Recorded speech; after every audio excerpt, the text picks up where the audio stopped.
Welcome to the Movers Resource Guide podcast, connecting you to the resources you need to create success. We chat with the best vendors, associations, mentors, movers, and more, giving you the information you need to make your moving company the best it can be.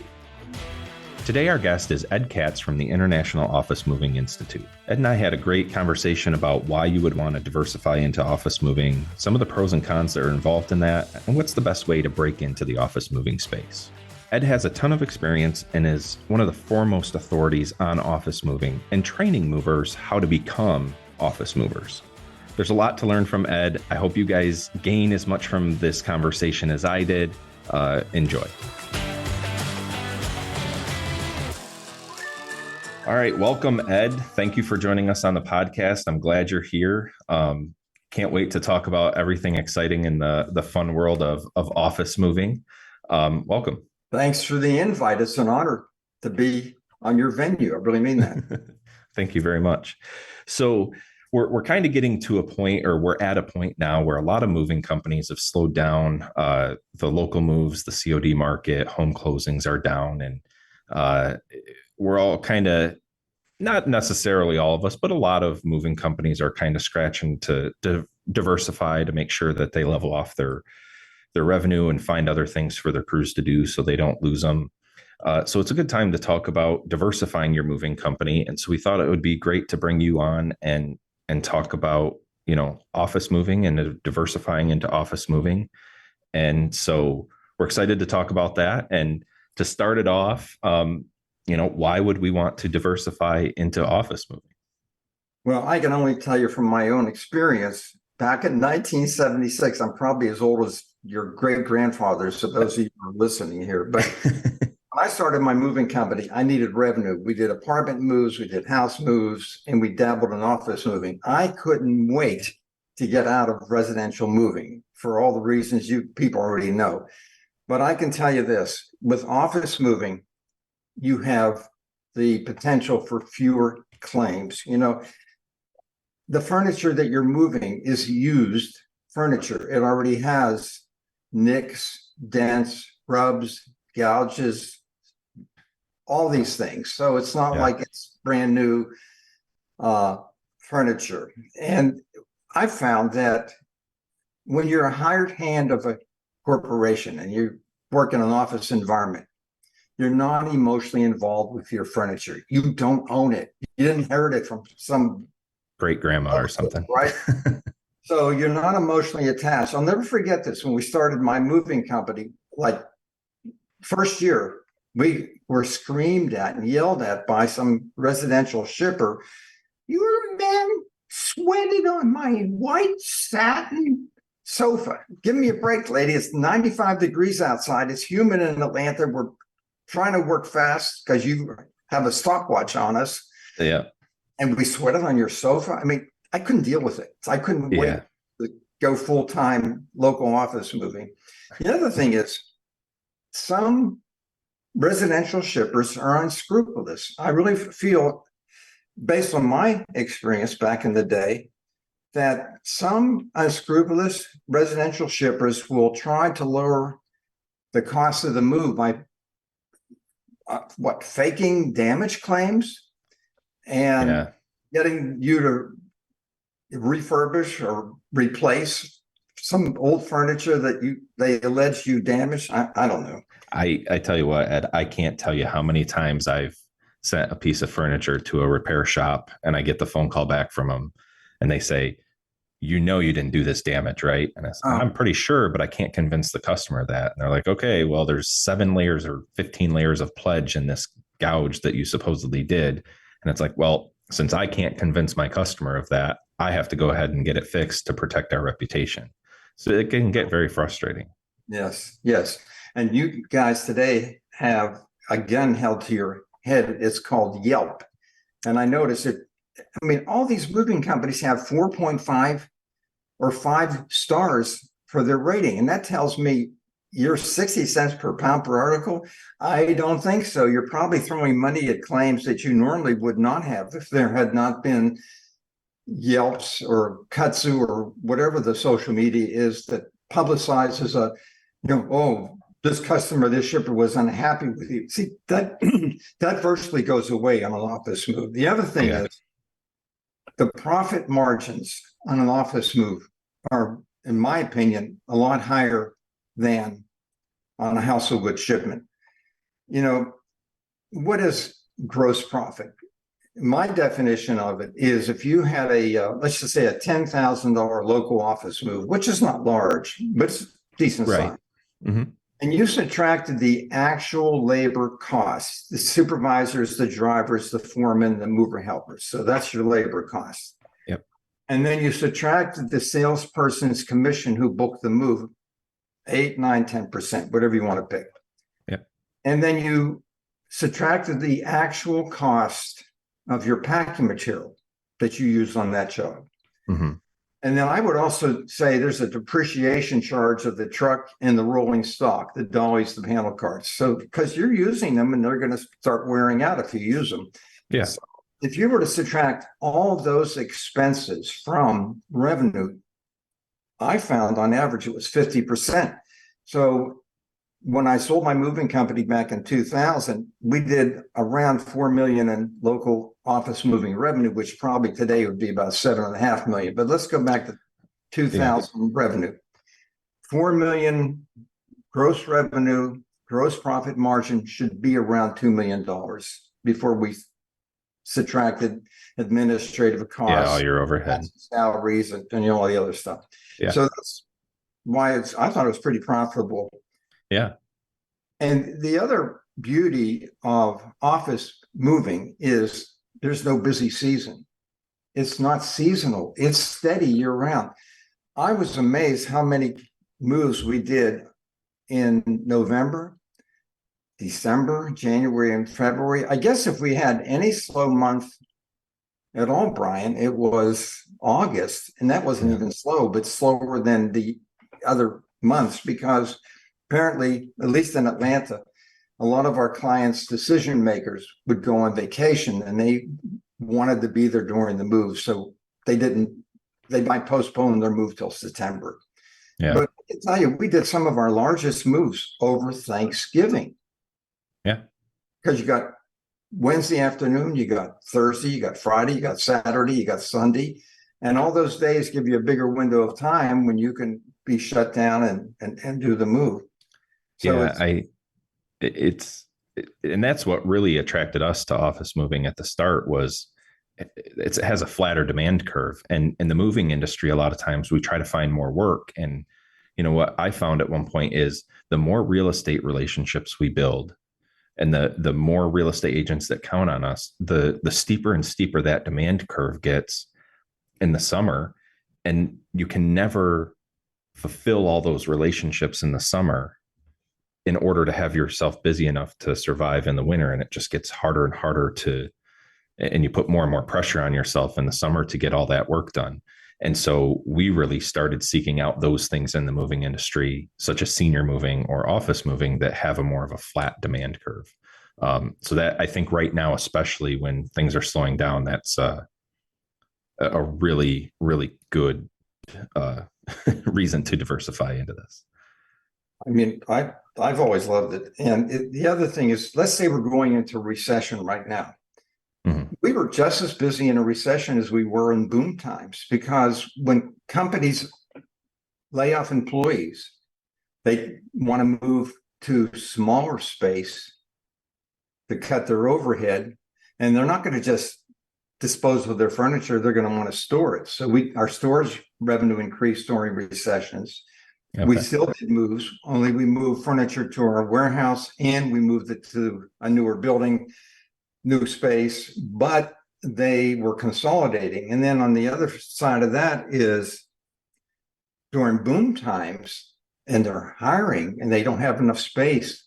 My goodness, one of our clients, Rockwell International, rented trailers so they could lease more space. I mean, trailers, you know, like construction site trailers, they put several trailers, and we moved their new employees or their teams into these trailers because they couldn't get space fast enough on their campus of buildings. So we were busy during boom times and busy during recessions. which is fantastic. Oh I yeah. mean, how you got to love that. Um, And and even now, oh, go ahead. well, no, I also found it's so much easier to get labor. Look, if you're doing a residential move and you got 3 guys or 4 guys on the move, the movers that carry the furniture from upstairs, the dresser from the bedroom down to the truck, Yeah. they better be high skill with a lot of experience. They're going through a minefield, aren't they? Maybe Yes. spiral staircase, maybe chandelier hanging in the foyer, narrow doors, Yeah. bulky furniture going through small corridors and all that. So the whole crew has to be high skill, high experience. On an office move, if you do it right, it's like an assembly line, a human conveyor belt. So you have key positions, as you know, because you've taken my IOMI online training. Yeah. You have key positions where you need high skill, high experience. The 2 movers who dolly up the furniture and get it on a dolly or on a panel cart need to be high skilled. We know that. Right. Right. The pushers that push it from where it's dollied up to the elevator, for example, they can have little or no experience. They need to be trained so they know what they're doing, but they're Right. just pushers. We had women working for us as pushers. We Yeah. did. Anybody can push furniture that's on a 4-wheel dolly. And then from the elevator exit in the lobby out to the truck, again, pushers. So that gives you, on average, you can have on a bucket brigade like that, 40% of your labor can be totally unskilled, Yeah. little or no experience, but trained. So they know how to behave, Yeah. on the job. So, I mean, Which really lowers your cost of labor. right. Oh, Yeah. yes. And now every state is different, but in Atlanta, we didn't pay overtime until an employee worked more than 40 hours in a pay period. So I know you're New York, and I'm sure as soon as it's 1 second past 5 p.m., you got to pay overtime. But No, in New York, it's over 40 hours. I think I want to say unless you're in some sort of and I may be wrong on this, but unless you're in some sort of labor union, I don't think that comes into wow, play. kudos to New York. Well, our pay period ran from 12:01 a.m. Thursday, 12:01 in the morning, Mhm. Wednesday, excuse me, Wednesday evening, Wednesday night at midnight. So we tried to book the lion's share of our business from 6 p.m. to 11 Thursday evening, overtime rate.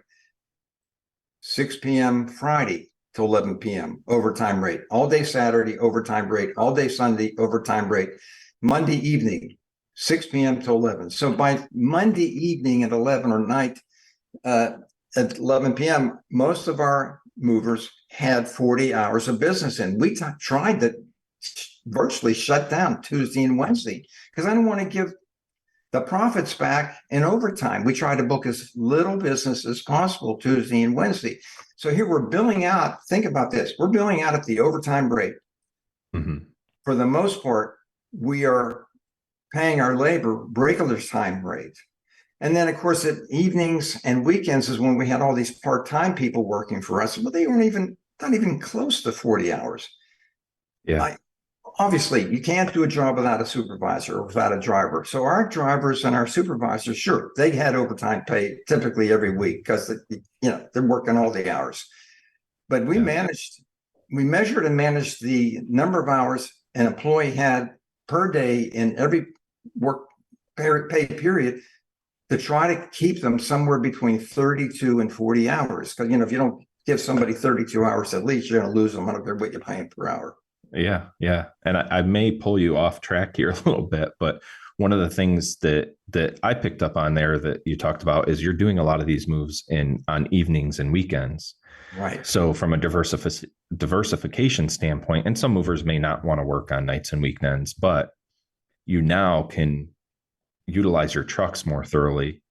You can do more moves now without adding extra overhead to what your costs are. If you can estimate accurately, as we did with my proprietary estimating formula that's based on man hours and not cube in pounds, and that 10% because there's an elevator. Why not 6% or 12%? Yeah, I used to say. But Cuban pounds have nothing to do with estimating accurately for an office move. But if you can estimate accurately, we try to do the moves that we could do during the day, during the week. Let's say from a single-story building to a single-story building where there's no elevator, or for an internal move, one side of the floor to the other. We tried to have those moves finished by 4 o'clock in the afternoon, so they could be back at our base by 4:30, 5 o'clock. So we could send that same truck and dollies out again on an evening move with a different crew. Or if guys needed hours in the pay period, they're not lifting, carrying, or stacking. Everything stays on the dolly on the floor of the truck. So they could go out, not every day, but they could work another 5 or 6 hours because they're not carrying. Yeah. So we could recycle the trucks, recycle the rolling stock, the dollies, the panel carts, commercial bins. And we did, again, $4 million worth of local revenue with 11 trucks because we knew the jobs, when they would finish, they come back, we send them out again, the trucks. And again, as I said, if we needed employees that needed hours, we recycle them in effect too. Recycle voice, but I would tell you that you just brought up a good point. Maybe one of the cons, and there are many cons in office moving, but one of the cons is you have to be able to do a lion's share of your business from 6 p.m. to 11 so that you have exclusive use, not sharing an elevator with anybody but your moving crew. Because if the elevator gets to the 10th floor and opens up for you to push furniture on, if it's full of UPS people or somebody making a furniture delivery into the building or another moving company, God forbid, and the clock keeps ticking. So you can't share the elevator with anybody. You can't stop at every floor. It has to be on independent service. It has to go from the floor you're on down to the loading area or receiving area. So that's why these moves have to go from usually a high-rise building, 6 p.m. to 11. And you have to do it when you have exclusive use of the elevator. And because there's sense, right? So you have to work nights, weekends, and the holidays, July 4th weekend, Memorial Day weekend, Labor Day weekend, Thanksgiving are your giant moves, 30, 40, 50 truckloads. You can move 8, 10, 12 truckloads a day, and you do that. You need that window of time for, the 40, 50, 60, $70,000 moves. So, I mean, but a lot of times you can, as I say, you have a lot of part-timers. They want the extra hours, the extra work to augment their full-time job. Yeah. But it can be, I had one client in California say, we don't want to have to be on call on a weekend. And that's your right. But you can't be an office mover then, right? Yeah, and I get that. I mean, you want to live your life too, and some movers might be big enough where they have people that can do that, or they could hire that. And if you want to diversify, you got to start somewhere, and it might have to be you for a while, right? Right. Yeah. That's another negative. That's another con. Shame on you if you have a job out and you don't have somebody on call, because trucks get flat tires, trucks break down, people get lost. Yeah. Hiccup on the job, and you got to be a phone call away when you have a job out. Somebody, and now Ed Katz wasn't the only one on call. We had different people on call, like weekends. Doctors maybe once every 4 weeks or once a month. They're the ones on call for the weekend, right? Yeah. And or 24/7, whatever. But it's the same thing with an office move. You got to have somebody on calls that they can call when there's a job out, right? So that can be construed as a negative, a con, I guess. Well, so give us a couple more cons, and then we'll come back from the negatives, and we'll talk about a funny story here. There are no more cons. Everybody, no more cons. That's it. And spend your money to Ed Katz. I'm on a fixed income here. Well, another con is you have got to invest in a lot of rolling stock. If you're going to do an office move, you cannot do it the way you do a residential move. You cannot stack the furniture floor to ceiling, front to rear. You'll never get a job. You kill yourselves. The furniture's too heavy, first of all, to stack. Once it's placed on a four-wheel dolly, it should stay on the dolly until it arrives safely inside the new location. We call it the floating method, and it stays on the dolly on the floor of the truck. Brian, you know this. You still pat it, position it, tie it off, but it's a different world. So when we say truckload, we're not talking about, what do you call it, 1,400 cube, or I don't care about cubic feet because we don't stack it. It's floated, it's floated. But you better own a lot of four-wheel dollies. Just to give an example, if you have a 26-foot flat floor box truck, we on average could carry 40 dolly loads. That means 40 four-wheel dollies worth of furniture on a straight truck. If you're doing a load and go, load and deliver where the crew works together and goes all together to the destination at the same time, that's straight trucks. You better have 120 four-wheel dollies on that job. So you have to invest. And if you invest, you better keep up with your equipment. A four-wheel dolly that's high quality is $30, $40, $50. Yeah. Not disposable dollies. So that's a con. And another con is, you've heard the cliche, cash is king, right? What does that mean? That means you could be very profitable, very successful, and go bankrupt because you can't pay your accounts payables because you don't have the money coming in fast enough. Yeah. If you're smart and you're an office mover, if it's a move of $5,000 or less, you say, our policy is you prepay the move before we set foot inside your space. So now you've got cash in hand to do the move. They prepay. And then if we charge time and material, we'll give you a refund on the net difference, whatever it is. If it's a move of more than $5,000, it's an $18,000 move. You got to ask for 50% down. Now, let me tell you something. Intel, Microsoft, Amazon, they ain't paying you 50% down. So you better be able to have a line of credit because it is what it is. And your rates are behind up so you can afford this thing called a line of credit, which you're going to pay around 2% above prime at a minimum. Yeah. And if prime's at 7%, you're paying 9% on that money. Your rates better be high enough to fund your receivables. But that's a con. You need to be a banker, right? And know how to manage your money. Yeah. And sometimes you have to say no to that job that isn't going to pay you right away because you don't have the cash flow to float the money for them. You're not a bank, then you can't. So you gotta choose wisely on those sometimes. Yes, for sure.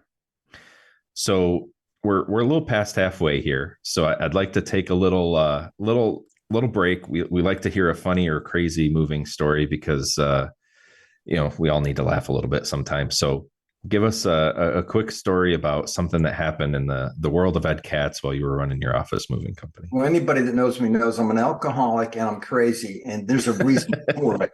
I can give you hundreds of examples, but I'll give you one of them. So it's now 7:00 in the evening on a Sunday. I'm at home. I'm already on to my second bottle of Merlot. Hey, I'm a former owner of a moving company. I'm an alcoholic. I mean, it is what it is. So anyhow, I get a call from somebody that says, this is Officer Jones from the Hellfire Missile Division of Rockwell International up here in Duluth, Georgia. Are you the Mr. Katz that owns Peachtree Movers? I said, yeah. Well, you need to come up here right away because I have one of your employees here. And I'm thinking, this is before the days of, I'm thinking of WTF, if anybody knows what that means. Yes. Leave me alone. I'm 7:00 at home. Anyhow, they call me. I wasn't even on call that weekend. But anyhow, I get this call. I should not have, but I drove from Dunwoody, Georgia, all the way up to Duluth, Georgia, about 35 minutes north of where I live. Mm-hmm. And I get there, and here's the rest of the story. This security guard, we did a big move that Sunday. We had about 22 men, 3 trucks, campus of buildings, going from one building to another, sending crew, receiving crew, whatever. Yeah. So it's a high secure building. I mean, they manufacture and design the Hellfire missile. So it's great. Yeah.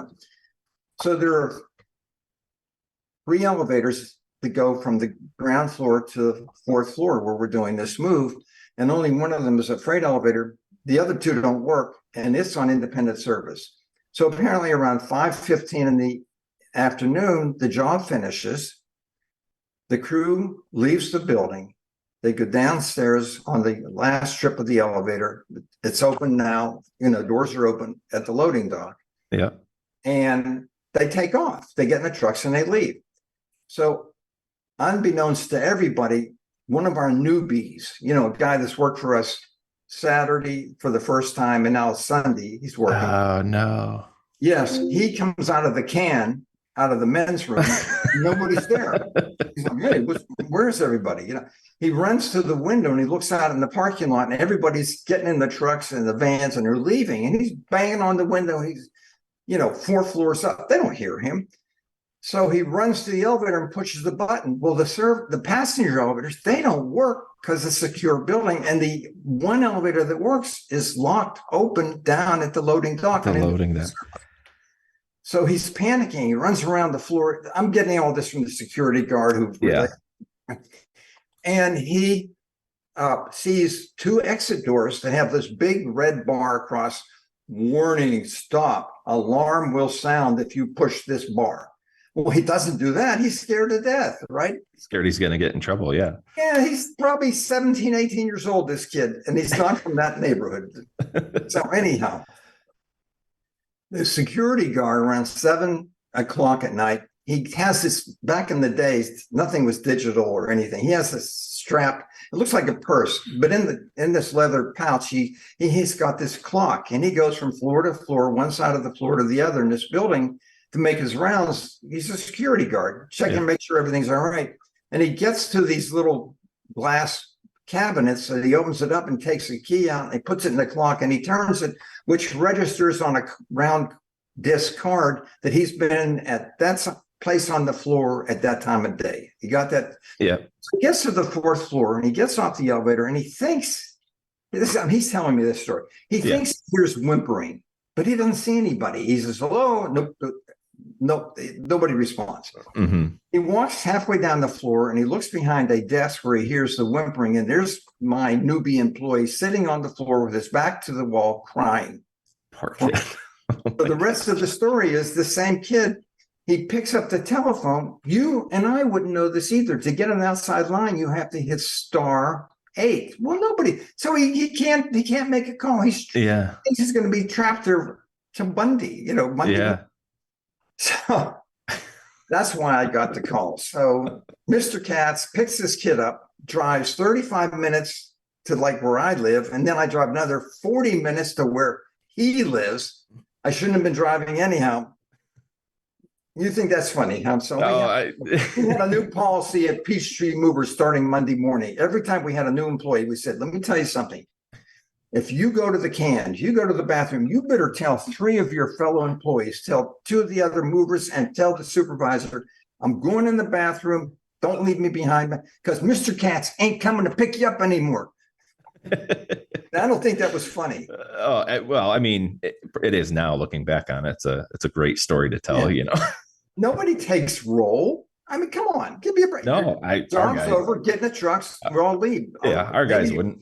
Maybe they have the supervisor go look in the bathroom and look under the doors of the stalls. I don't know, but don't call me. Oh, well, I appreciate the story. That was fun to listen to. So, thank you for that. So to dive back into it now, if somebody's looking to diversify into office moving, what would be the best way that they could do that? Well, what I'm about to say is heresy, but here's the deal. Not all the time, but some of the time, the easiest way to get into the business is to hire a big producer, a salesperson who's got a great reputation of booking a lot of business. And if you hire him, he'll bring his book of business with him, his big customers that do all the moves only with him, and they follow him.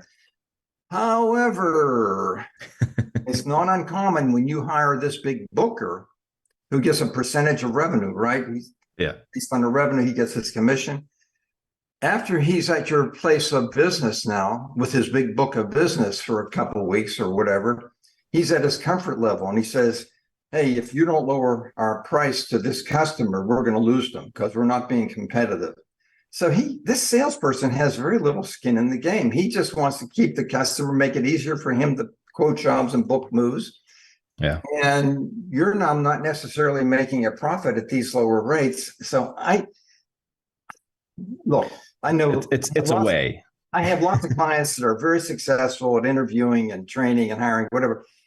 All I can tell you is if you don't know anything about office moving, you're at the mercy of this salesperson who knows more about office moving than you and could take advantage of you. So And I would say that if your crews haven't been shown how to perform an office move too, how are you perform? How does he know how you're performing it versus how he's selling it? There could be a very big delta there. well, who do you think he blames 100% of the time? If the job takes longer and costs more, it's a service failure. It wasn't my estimating. I mean, you don't know enough. Information is power. You don't know what he knows or she knows. And so now you're caught between a rock and a hard place. So I am not real excited about hiring a booker who worked for somebody else or two or three other moving companies. Now it's your turn for him to work for you with his book of business.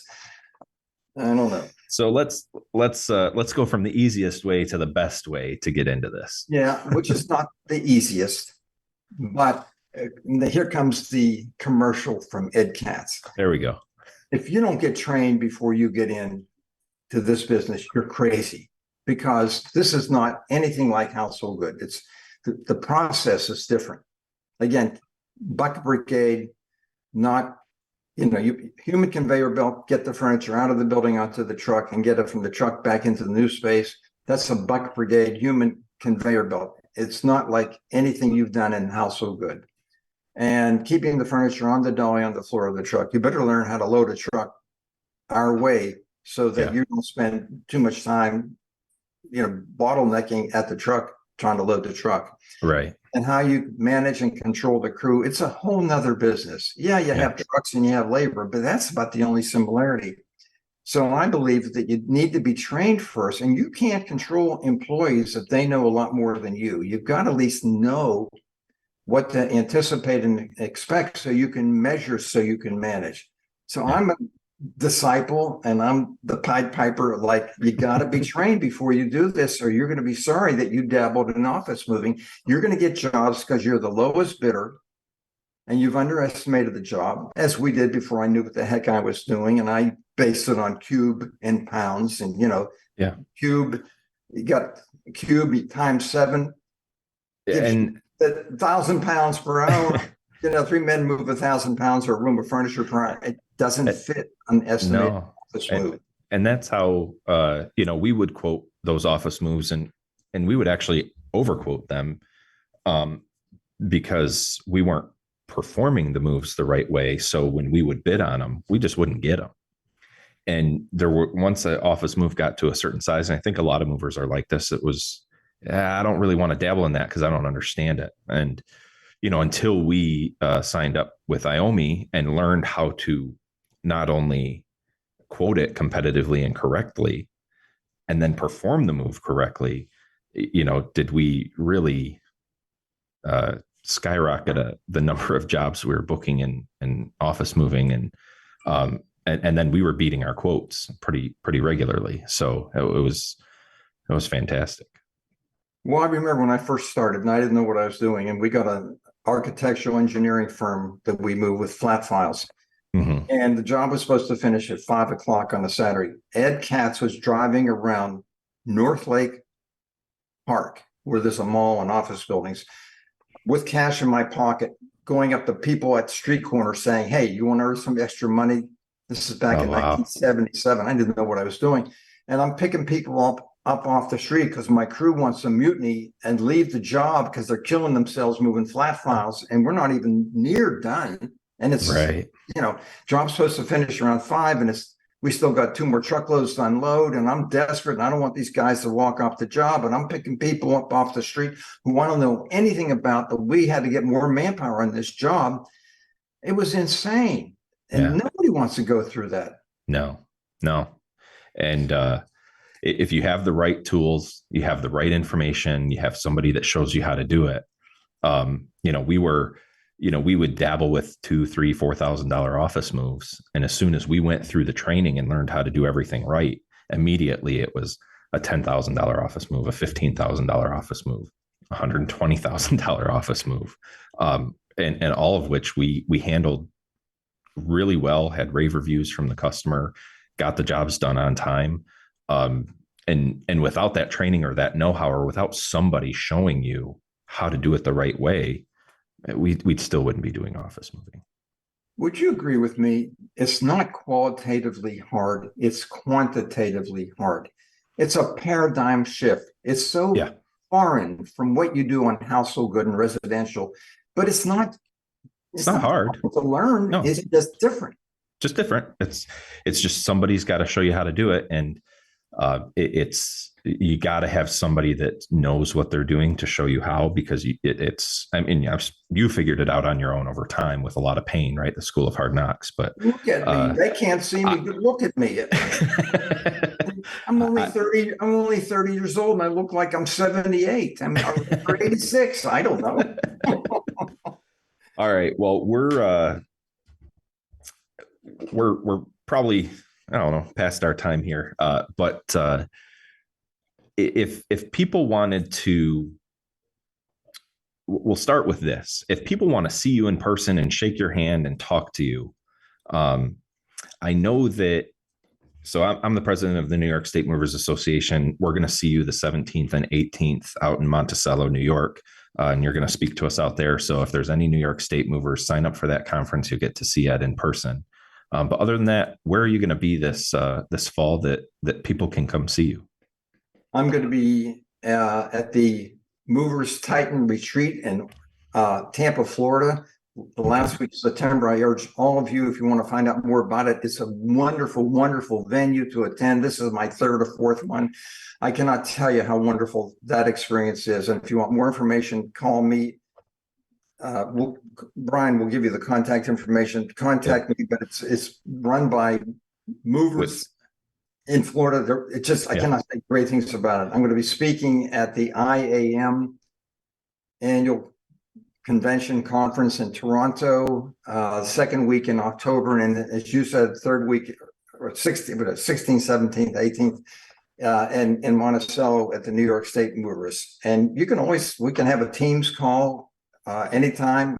I've never been accused of being at a loss for words. Anytime you want to meet me on a Zoom call or a Teams call, I'm here. Love to talk to people. Yeah, and actually a shout out to Wade Swigel, who has kind of put those Moving Titan retreats together.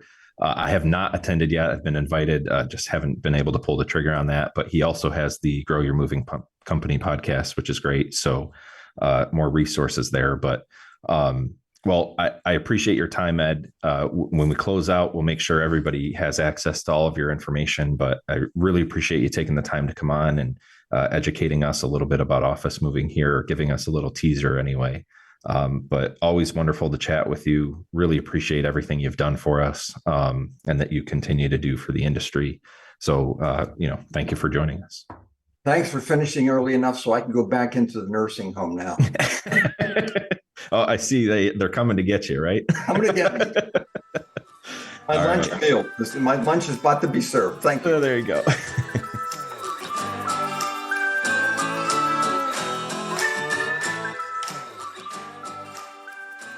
So that's probably not even the tip of the iceberg when it comes to Ed Katz and what he knows and the knowledge that he's able to bring to us.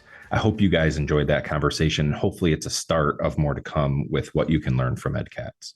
If you would like to get a hold of Ed, you can call him or email him. He's pretty much available most of the time and loves to talk to everybody.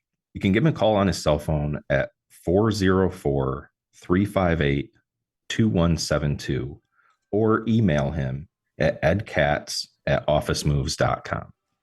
We really thank you and hope you enjoyed the show. Thank you for listening. If you have any comments or questions for us or have any suggestions for future shows, send us an email at moversresourceguide@gmail.com. Once again, this is Brian Hassan with the Movers Resource Guide podcast. We hope you enjoyed it. Now get moving.